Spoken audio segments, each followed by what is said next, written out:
All right, so we're going to continue our discussion of solutions, introducing what's probably one of the more important concepts with regard to solutions, and that is concentration.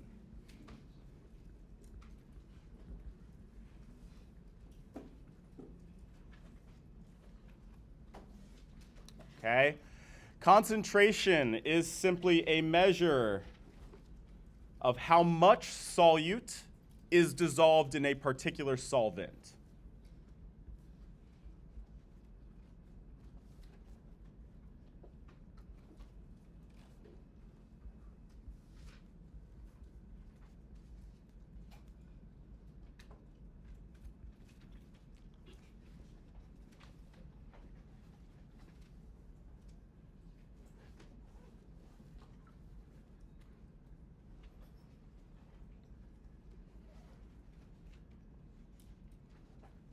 All right? And there are a few different ways that you can measure concentration. They are all giving you that same piece of information, how much solute is dissolved in a particular solvent, but they have different units associated with them, and really they're just used in different contexts. Okay, so we're going to look at a few different ways that we can measure concentration. By far the most important in the world of chemistry is what's called molarity.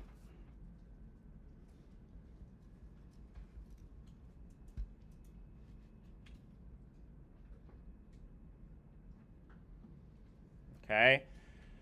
Molarity is represented by this uppercase M.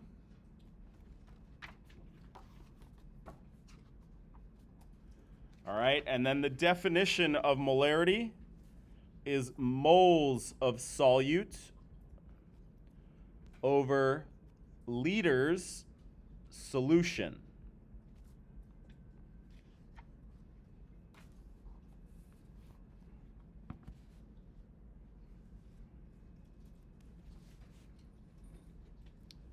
All right, so for example, if I said I had a 2.0 molar NaCl, you would see this like written in a problem. All right, what does that mean? This means that there are 2.0 moles of NaCl in 1 liter of solution.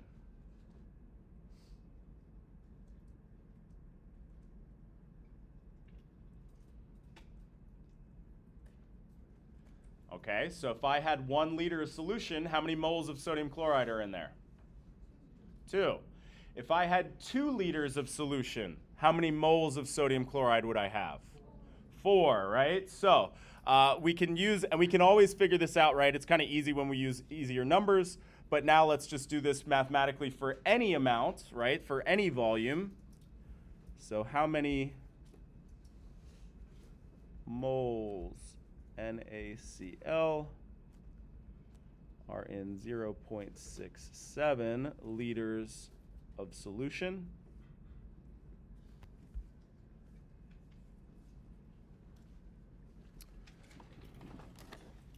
Okay. And of our 2.0 molar sodium chloride, we're going to use that same concentration. Okay, so how would we figure this out? We're going to start with our 0.67 liters of solution, and we're going to use this piece of information here as a conversion factor. Okay, so just like we learned with our stoichiometry, it's all about paying attention to the units. Make sure that you're setting this up in such a way that your units cancel out. All right, so in this case, I would be multiplying by this molarity, 2.0 moles NaCl over 1 liter solution.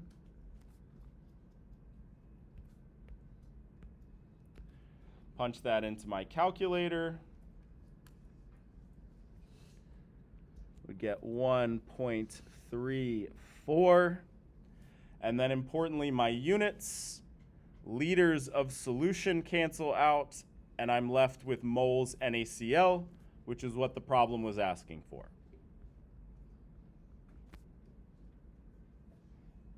Okay?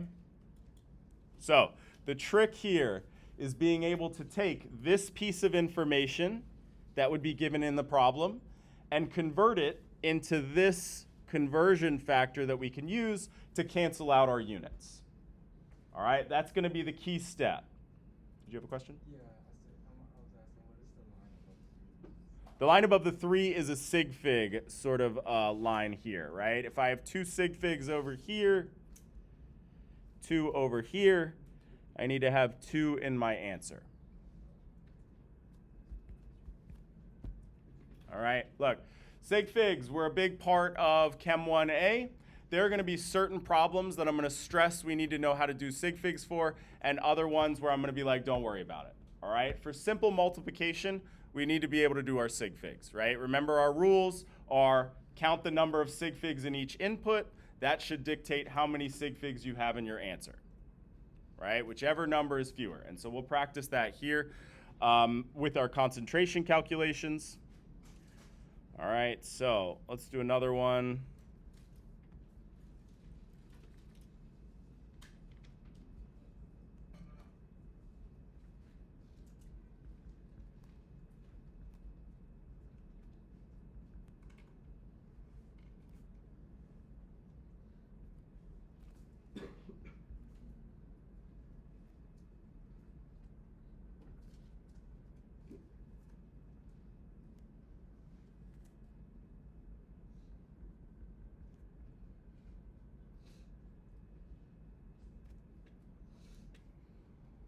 Okay, given what we just discussed, see if you guys can't set up this problem here.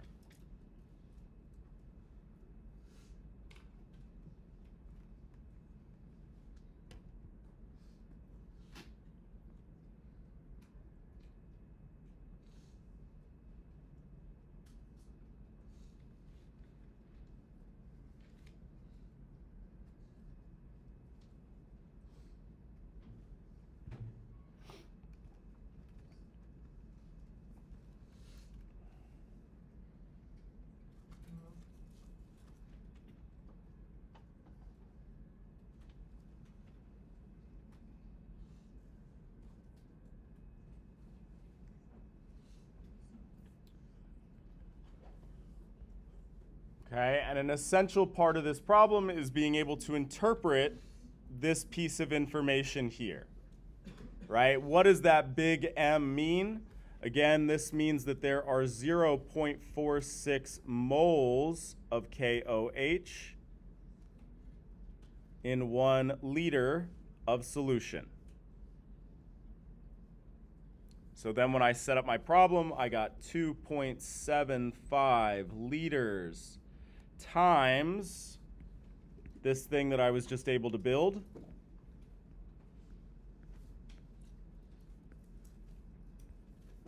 And I can see that it's set up correctly because my units cancel out, leaving me with moles potassium hydroxide. I'm going to punch this into my calculator. My calculator spits out 1.265. Again, I can tell by my units, I'm left with moles KOH.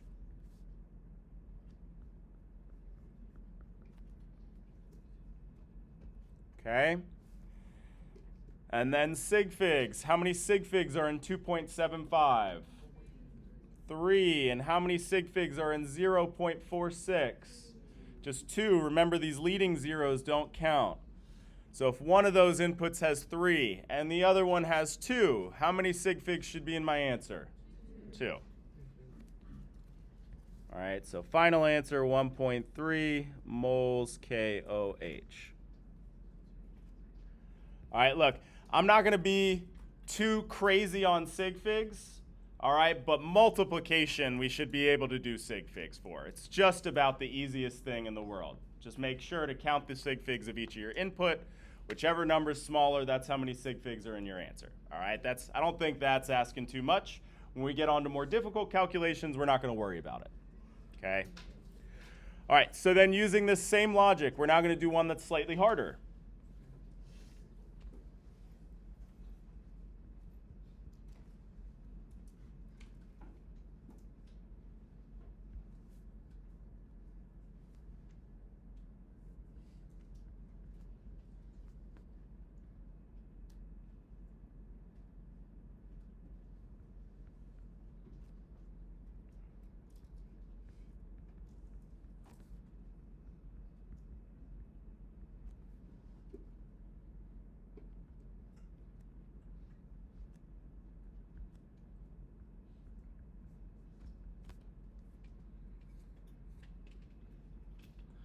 right? Now I want to know how many liters of this solution that has a concentration of 1.65 molar contains 0.67 moles of magnesium chloride. All right, and this first step is going to be the same, where you make sure that you can convert this piece of information in the problem into one of those conversion factors, stacking moles over liters. All right, so everybody take a second and see if you can't set this up correctly. Pay special attention to your units. What are you trying to cancel out? What are you trying to be left with?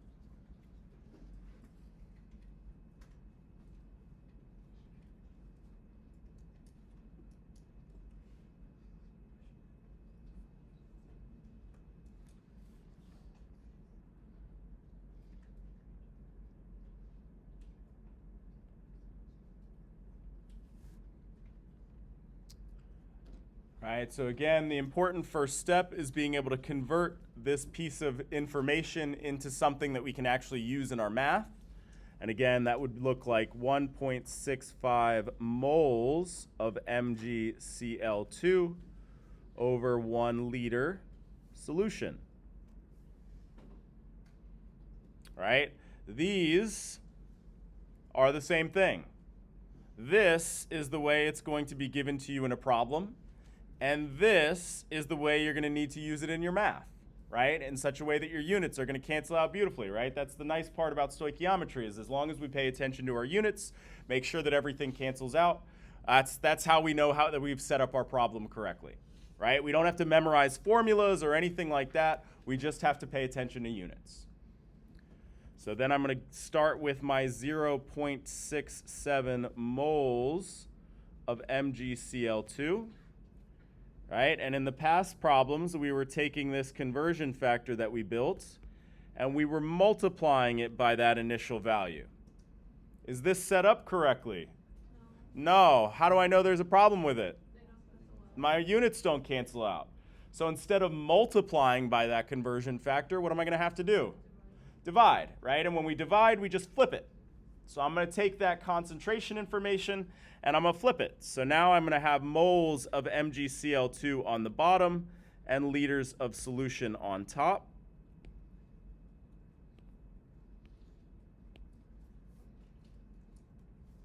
And again, how do I know that this is set up correctly? It's all about the units. Notice how now moles of MgCl cancel out beautifully, and I'm left with what I want, which is liters of solution.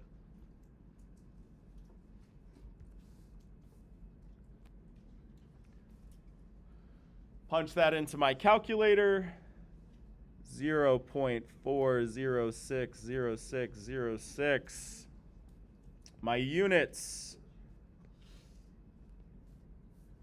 are those liters of solution. And then lastly, how many sig figs should be in my answer? 2, right? My moles have 2, my concentration has 3. So 0.41 liters of solution. That's the volume that would contain 0.67 moles of magnesium chloride.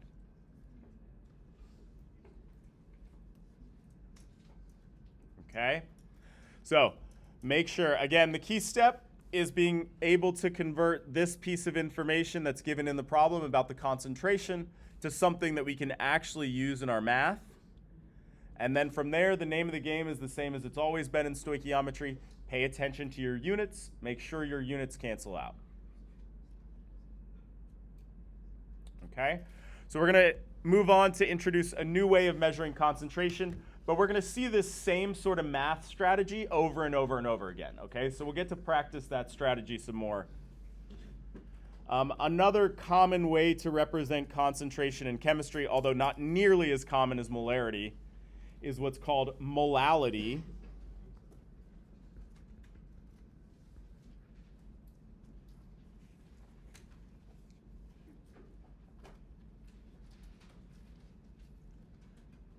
All right, molality is represented by this little italics M, which of course I'm not very good at drawing, but that's meant to be an italics M.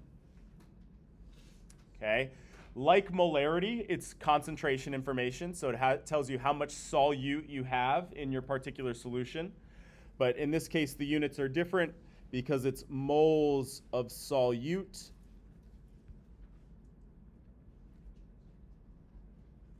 over kilograms solvent.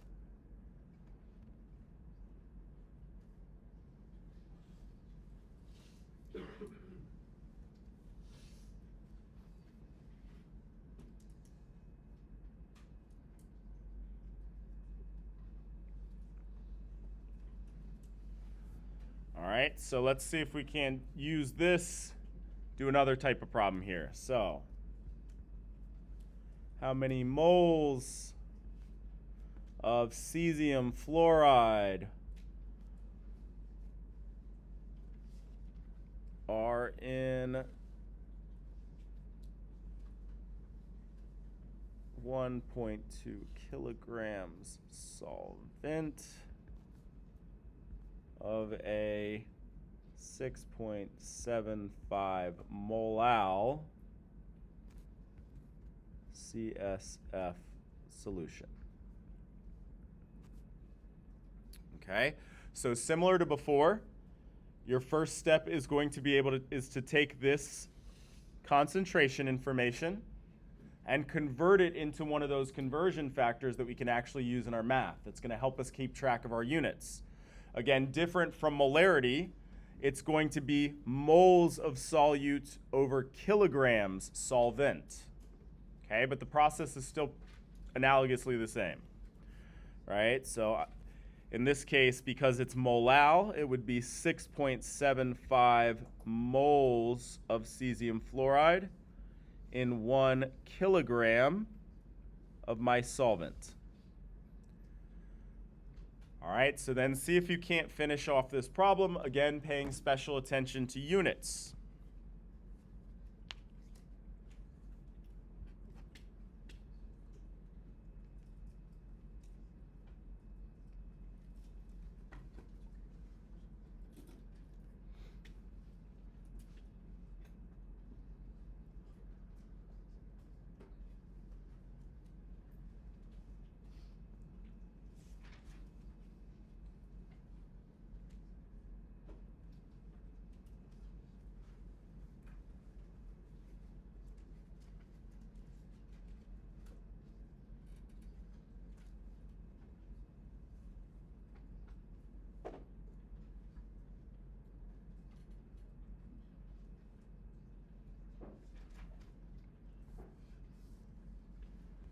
All right, so I'm going to start with my 1.2 kilograms of solvent. And am I going to be multiplying or dividing by that concentration? Multiplying, right? Because that will have my kilograms canceling out.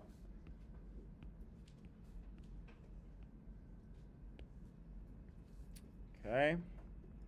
Punch that into my calculator. I get 8.1.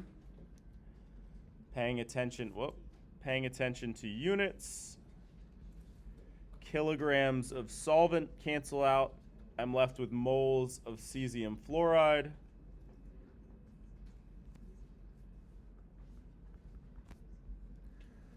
And then how many sig figs should I have in my answer? 2, and so in this case, my calculator did its job. I got 2.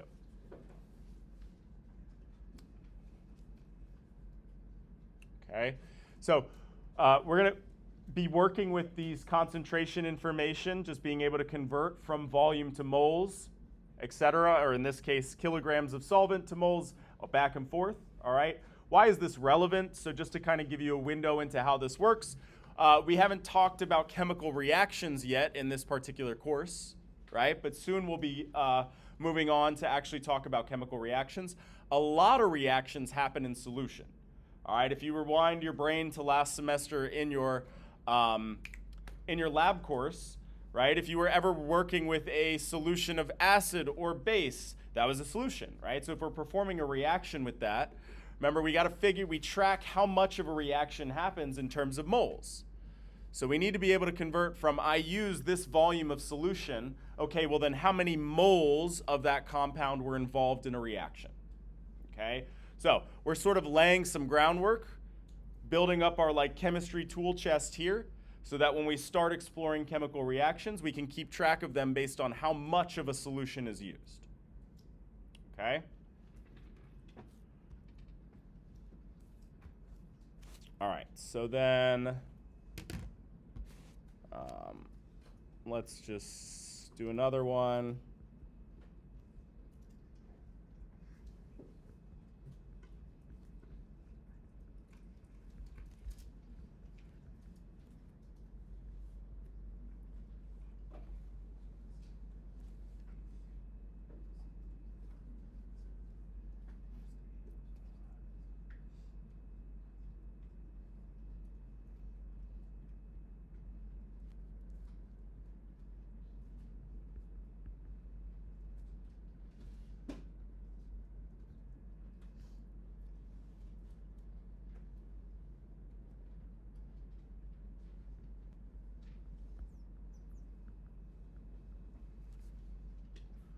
All right, let's see who's got the name of the game down here.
All right, so I'm going to convert this into what I'm going to use in my math, 0.265 moles of CaBr2 over 1 kilogram solvent.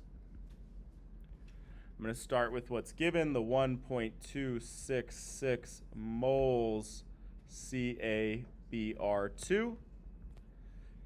And then what am I going to do? Multiply or divide by my concentration. In this case, I need to divide, so those units of moles are on the bottom.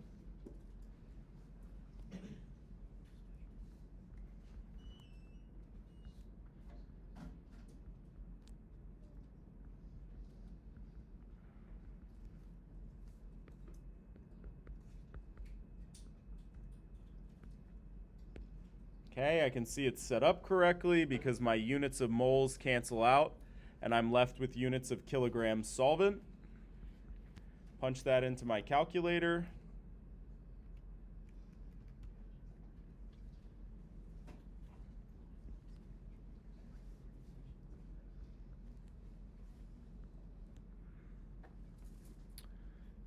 Kilograms solvent. And then how many sig figs should I have in my final answer here? 3, right? This number has 4. This number has 3. So 4.78 kilograms of solvent.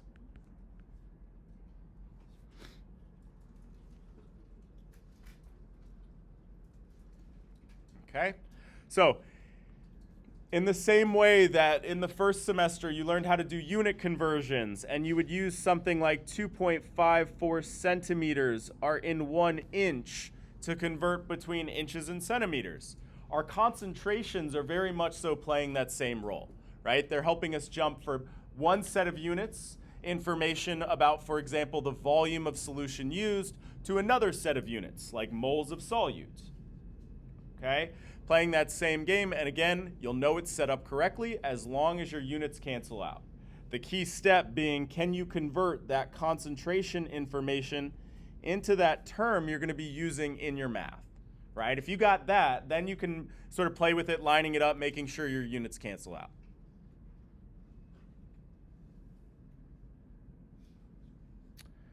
All right, so molality, molarity, molality.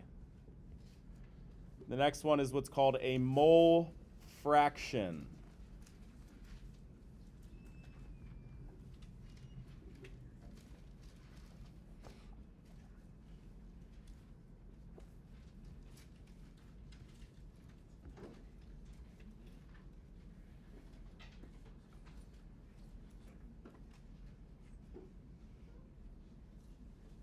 All right. Mole fraction is represented by this fancy X thing. Okay, it's like a Greek letter chi. It looks like a very, very fancy X. Okay, so the mole fraction of solute is equal to moles solute divided by moles solute plus moles solvent.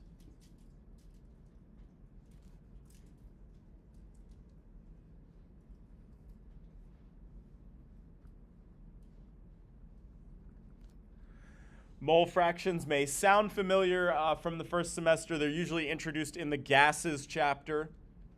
Okay, you would have talked about the mole fraction of a gas in a mixture. We can do the same thing for a solution.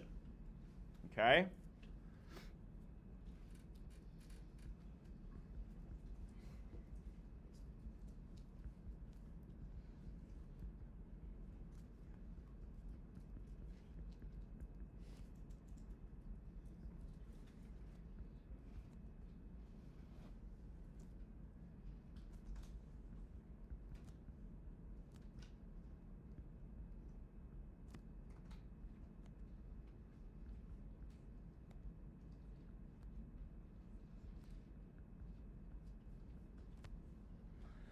All right, so what's the mole fraction of sodium chloride in solution if 2 moles of sodium chloride are combined with 55 moles of water?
All right, so I'm given I want to find the mole fraction of NaCl.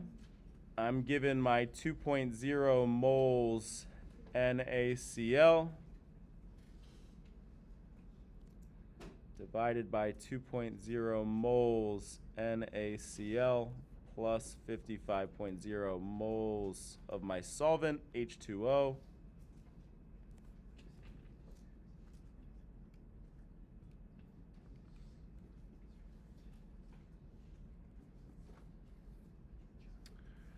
All right, punch that in, and I get 0.03508, whatever. Okay. Mole fractions are actually unitless quantities. Okay, if you followed our units, you'd see that moles on the top would cancel out with moles on the bottom, and so you'd be left with this unitless quantity. They're a lot like a percent, right? Just in fraction form.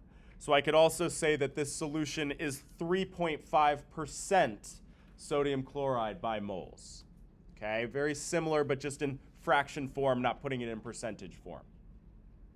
Okay, I'll make you guys a deal. Because this has a mixture of addition and multiplication and division, we won't worry about sig figs for these types of problems, because as soon as you get some mixed operations, kind of becomes a huge pain in the butt. All right, so for these particular ones, mole fractions, we won't worry about sig figs. We'll just say 2 on this one. All right, I'll tell you how many sig figs I'm looking for these particular problems, or how many decimal places or something I'm looking for these particular problems.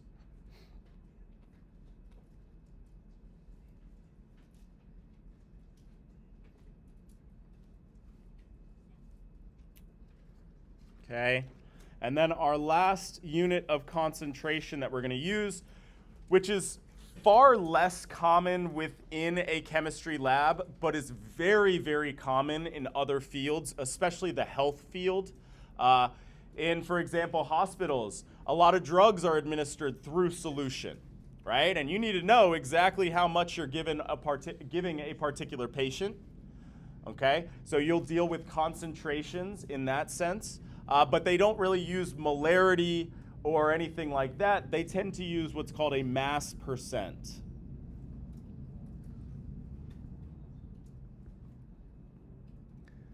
Okay, and if you go into your medicine cabinets, for example, you might see this nail polish remover, for example, will report the concentration of acetone in there in terms of a mass percent. So again, it's typically used not so much in the chemistry lab, but a lot in like the health field, in medical labs, okay? So a mass percent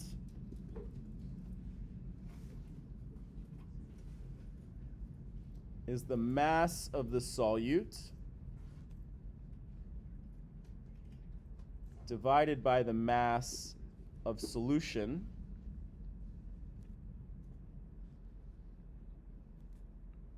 times some factor F here, and it depends on the exact mass definitions. All right, and I'll explain what I mean by that here in a second. Let me just say that for these ones here, these definitions are on your constants page, okay?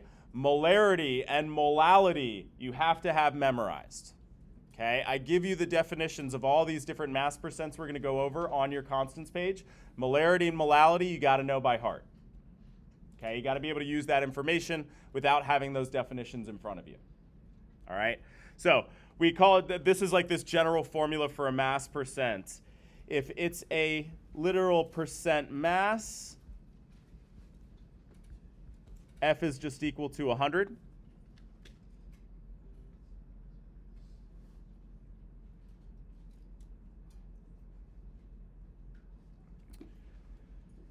The other two common ones are what's called parts per million.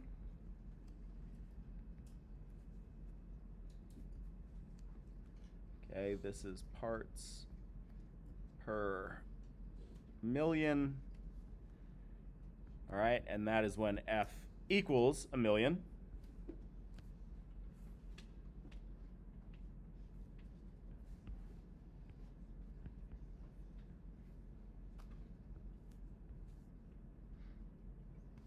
And then the last one is ppb, parts per billion.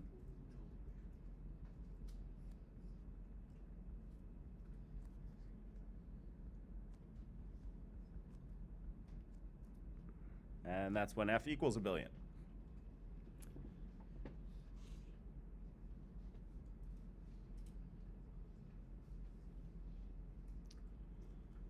These are parts per million and parts per billion are very, very small concentrations. They're used to measure things that have a very, very small concentration.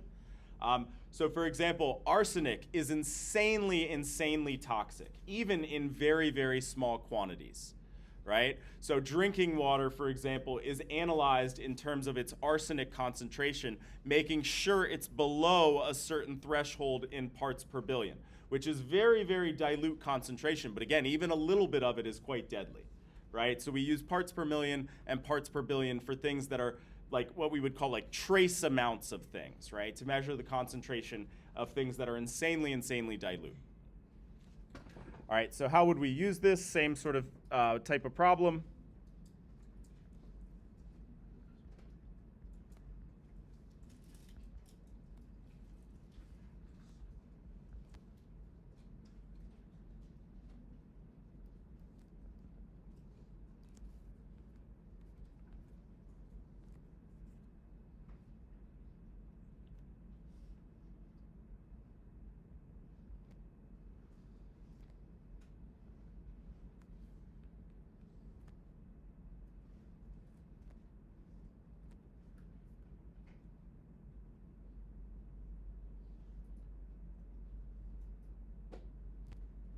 Actually, in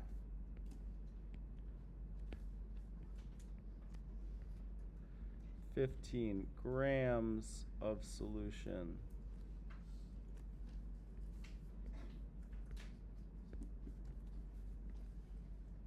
that is 14.5% by mass.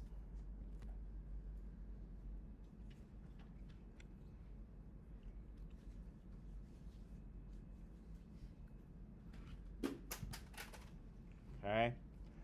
And again, our key step here is going to be converting this percent mass into our concentration, or into our factor that we can use in our math. Right? So 14.5 grams of NaCl are in 100 grams of solution.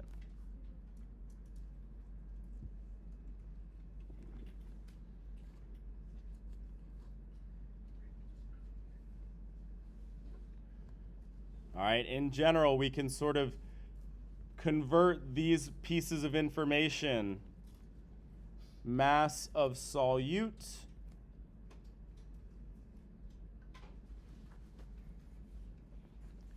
in F grams of solution. Right? So in this case, because I'm talking about a percent mass, I'm talking about 100 grams of solution. If it was given to me in parts per million, it would be in 1,000,000 grams of solution. And if it was given to me in parts per billion, it would be in 1,000,000,000 grams of solution. Okay? And then from here, it's just the same game we've been playing, where we're going to line it up to make sure that our units cancel out. So in this case, 15 grams of solution times 100 grams of solution under 14.5 grams NaCl.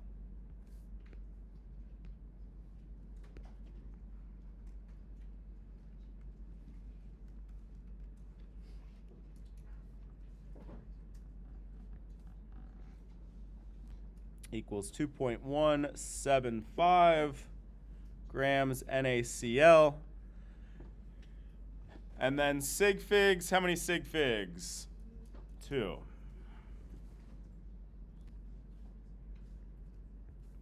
So 2.2 grams NaCl are in 15 grams of a 14.5% mass solution.